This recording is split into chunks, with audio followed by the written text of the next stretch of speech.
Hello, this is Ron Harvey with Echelon Environmental, and I'd like to thank you for coming to the VSQG briefing. We're going to talk about something that you have not heard about, and it's a shame, but now I'm going to get you back in line with this new regulation from EPA, and I'm going to try to do it real quick, so we're going to get right to business. On today's agenda, we're going to be covering the new regulatory changes introduced by the HWGIR. This discussion is not going to include any of your current requirements, as you've been doing all these years as your hazardous waste manager. The HWGIR is my acronym for the Hazardous Waste Generator Improvement Rule that was issued by EPA, and I have to admit that it is the biggest change in the hazardous waste regulations in 35 years that I have seen. So it's a really big deal, and let's learn all about it here. This briefing is all about EPA compliance. That's what we're talking about. It's for personnel who manage hazardous waste at their companies and for company owners who are basically the ones that are going to be on the line for any kind of fines that might happen if you do not get into compliance. This briefing covers hazardous waste management only. EPA covers several different kinds of waste, and we're just looking at hazardous waste here. And this briefing does not cover any additional state or local regulations, which there almost always are, because there's no way I could talk about all of them. There's hundreds of them. At the end of this briefing, I have a couple of documents that I've prepared specifically for you waste managers at VSQG facilities, so I hope you stick to the end. I'll show you where those are, and then you can have at them. They're free.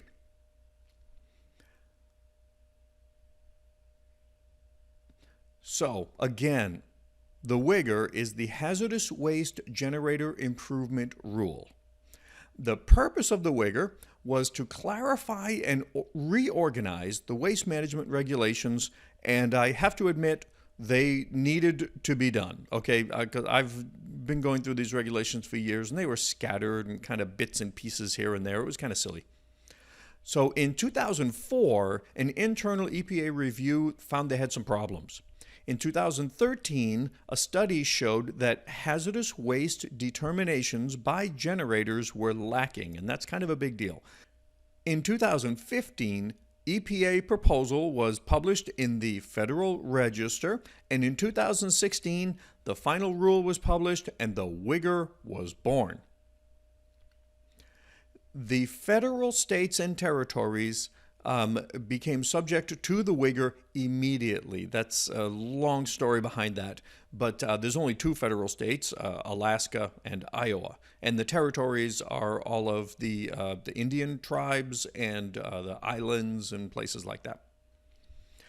The program states were given 2 years to adopt the HWGIR. A program state is a state that has been authorized by EPA to enforce their regulations, which is the other 48 states.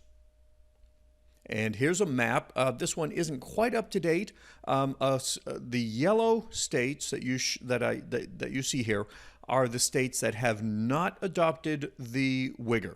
And I know that since this was done a couple of months ago, a few more of the states had adopted the new rules. So everybody else in blue, green, purple, those states are all subject to these new sets of regulations. So, like I said, we're going to talk about the big changes here. There are two new terms that you have to learn as part of this. The first section of the new rule very clearly spelled out two new categories of regulatory requirements. It's the first time EPA has ever done anything like this. They broke it up into independent requirements and conditions for exemption. Independent requirements, and this is a quote, relate to every action or event not involved in obtaining conditional exemption from regulations. Okay, that's EPA speak. I would say that the independent requirements are basically baseline requirements. These are the things you have to do before you can do anything else, because they basically set the tone for your entire regulatory environment. Conditions for exemption. All requirements a generator must meet to be exempted from full regulation. Now, this is a big deal, and I'm going to go into this for just a moment. In the mind of EPA, you are a TSDF. A TSDF is a fully permitted transportation, storage, and disposal facility that disposes of hazardous waste. That's what EPA actually thinks you are. They say that if you comply with the rules, you are granted exemption from about 98% of the requirements of a fully permitted TSDF. If you do not comply, your status as a mere generator of waste can be stripped away, and you can actually be fined as if you are a TSDF operating without a permit. And believe me, that is probably the most serious accusation that the EPA can put on a company. The EPA makes it clear that they view you as a TSDF, but if you are a good company and you obey all the rules, they'll let you slide on most of the permit requirements. Now, here's an exact quote from the regulations. Non-compliance by any generator with an applicable condition for exemption from storage permit operation requirements means that the facility is a storage facility operating without an exemption from permit. That is a really firm statement. The bottom line, you really do want to comply with their regulations. So, big change number 2, the hazardous waste determination. You've been doing them all along. Now the EPA has laid out the specific process for making a hazardous waste determination, all 5 steps of it. And here they are. Okay, first, when you look at any kind of waste, is it a waste? Then you have to determine if it's a solid waste. Then you have to determine if it's exempt from the definition of solid waste. Then you have to determine if it is a listed hazardous waste. Then you have to determine, lastly, if it is a characteristic waste. Okay, that's the process. And believe me, there's no way we can go into that in detail because it would take the rest of the day. Now, for each waste, you need a hazardous waste determination. And for each hazardous waste determination, you must keep records to back up your determination. Safety data sheets, process knowledge, analytical testing, whatever you got. These are things you are going to have on hand for every waste stream that you got. I mean, this is a huge change, next.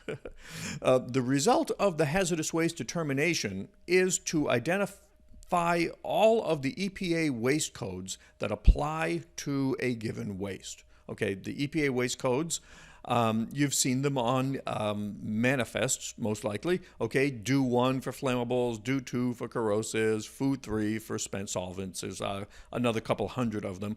Okay, but those are the waste codes. That's why they want a hazardous waste determination for the proper application of the EPA waste codes. That's what it's all about. Okay, pro tip number 2. You need a list of all your hazardous waste streams and your hazardous waste determination for each one. Big change number 3, your generator category determination. So now that you've identified all of your hazardous wastes, you can accurately determine your generator category. Again, EPA has given detailed instructions on how to count your monthly waste generation. This is a very complex procedure, and there are 3 different ways to do it depending upon what types of waste you generate. We're not going to go into the details here, okay? So once you determine which of your wastes are hazardous and how much of them you generate in a given month, you can determine if you're a large quantity generator, small quantity generator, or very small quantity generator. Hopefully, coming to this briefing, you are a very small quantity generator. We'll find out if we go through the whole process, okay? And that's important because, well, we don't want to go into the details of that yet. Okay, and You must have records of your monthly waste generation to prove you are in the generator category you say you are. Now, this is another brand new thing. You've never had to really prove it, but now you've got to keep records of how much waste you generate every month and be able to provide those records to the inspectors if they come by. So pro tip number 3, you need to measure your waste volumes weekly or at least monthly to prove you are not exceeding your limits. Big change number 4, conditions for exemption. All of the things that you have previously done on a routine basis pretty much stay the same here, okay? Keeping drums closed, labels on the drums, segregation of incompatible waste, handling of drums, etc. This is something you've always done, okay? But what has changed here is the penalty structure. And again, another quote, non-compliance by any generator with an applicable condition for exemption from storage permit and operation requirements means that the facility is a storage facility operating without an exemption from permit. I don't know how to tell you how serious that really is, but so they're making it clear that you need to do what they say you have to do. So pro tip number 4, you need to identify every single condition for exemption that you are subject to and make sure you are meeting those requirements. Got to do it. Okay, big change number 5, episodic events. Now, I have to admit that this is the best thing EPA has done in years for hazardous waste generators. An episodic event allows you to keep your VSQG generator category if you go over your limits due to unusual circumstances. And I'll try to explain that, okay? But you have to do it just right. So there are limitations on these episodic events. An episodic event only applies to non-routine waste generating activities. Let's say you generate an acid waste and you're generating 100 pounds a month, okay, and all of a sudden you generate 500 pounds in a given month, which would be over your limit, okay? You can't pull an episodic event for that because that's a routine waste. Let's say you had an acid tank that had a bunch of sludge on the bottom of it and you have to dispose of it and clean out the tank. That becomes an episodic event because it's a non-routine waste. Okay, I'm trying to go through this as quick as I can. Sorry. Okay, you are only allowed one episodic event per year. Very important thing to know. And there are 2 types of episodic events. Unplanned episodic events like spills, okay? If you have a big spill at your facility and it's a hazardous material and you wind up generating a whole bunch of hazardous waste, that you can pull an episodic event for and keep your VSQG status. You've never been able to do that before. I mean, sometimes states made exceptions for people, but now it's in the rules exactly how to do it. And then the other type of an episodic event is a planned episodic event, like I mentioned, tank cleanouts, and there's a whole bunch of others that can happen. Episodic event notifications. Every time you pull an episodic event, you have to notify your state environment department, okay? Planned events, you've got to notify them 30 days before you begin the waste generating activities, okay? So you got to really plan for these. I mean, planned events, that's the truth, okay? And then unplanned events, like you have a spill, you have 72 hours to get in touch with your environment department and let them know what's going on and get the ball rolling. So let's see, either way, you are going to need to get an EPA ID number if you're going to pull an episodic event. And that's a little bit of a complicated process all by itself.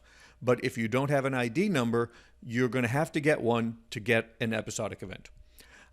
You have to notify the state in either case, okay, and then you have to follow the separate rules for episodic waste.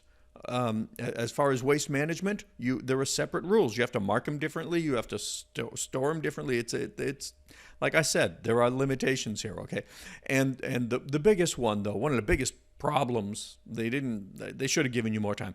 You have 60-day storage limit for the waste. You've got to get this stuff moved quickly. Okay, so you've got to be ready to get this waste out of your property, and 60 days is a pretty tight time limit.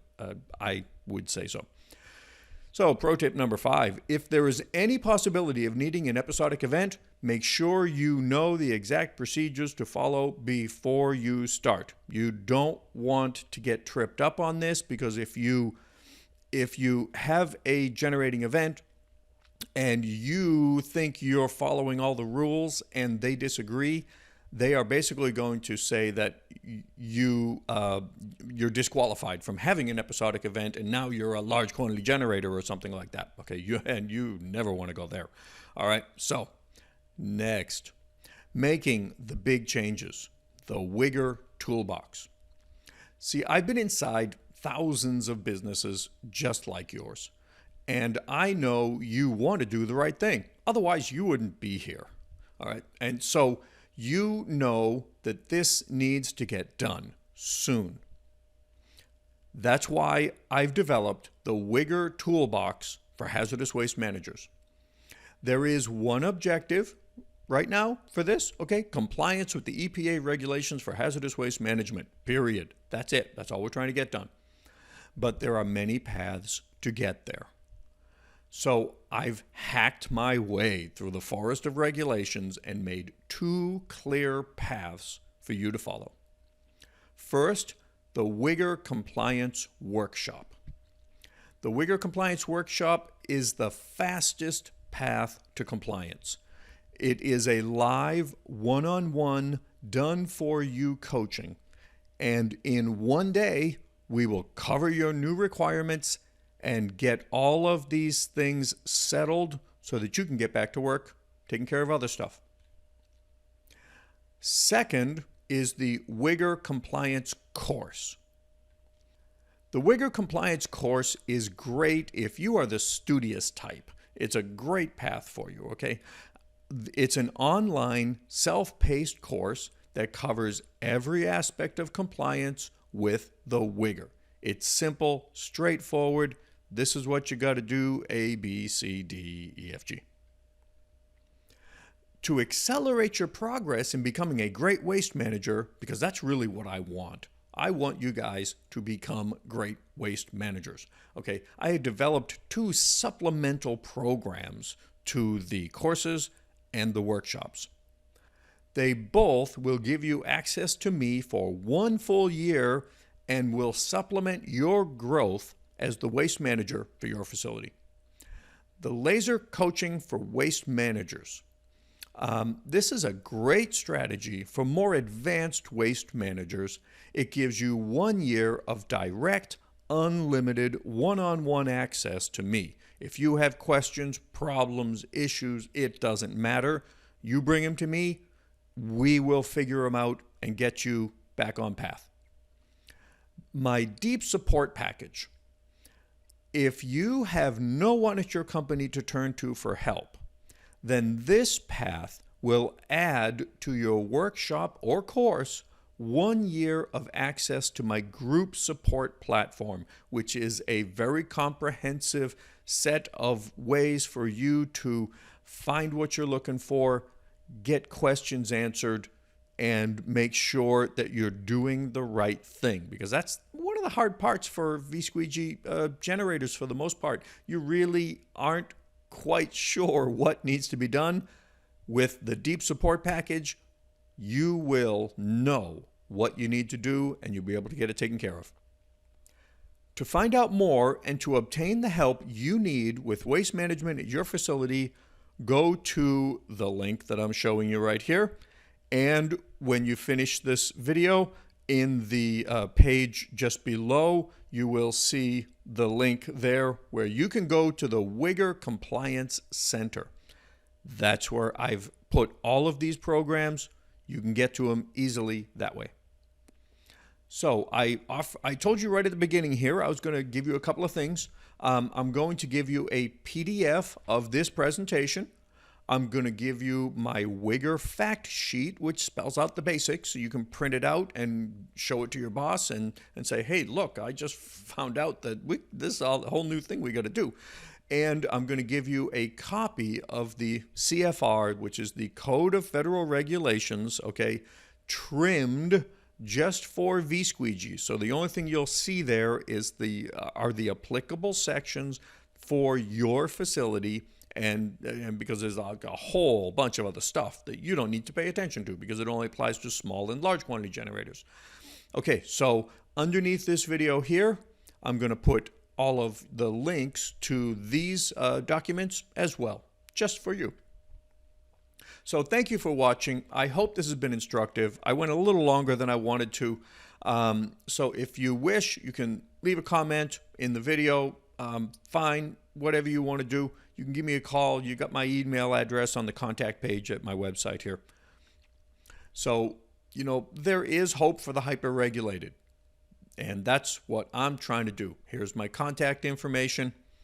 And thank you very much for joining me here at this very brief discussion about what needs to be done for you guys in order to get back into compliance. Because when your state adopted the HWGIR, you were instantly out of compliance with a whole bunch of stuff. And I don't want you going, you know, without that, because basically if an inspector comes in, you're a sitting duck.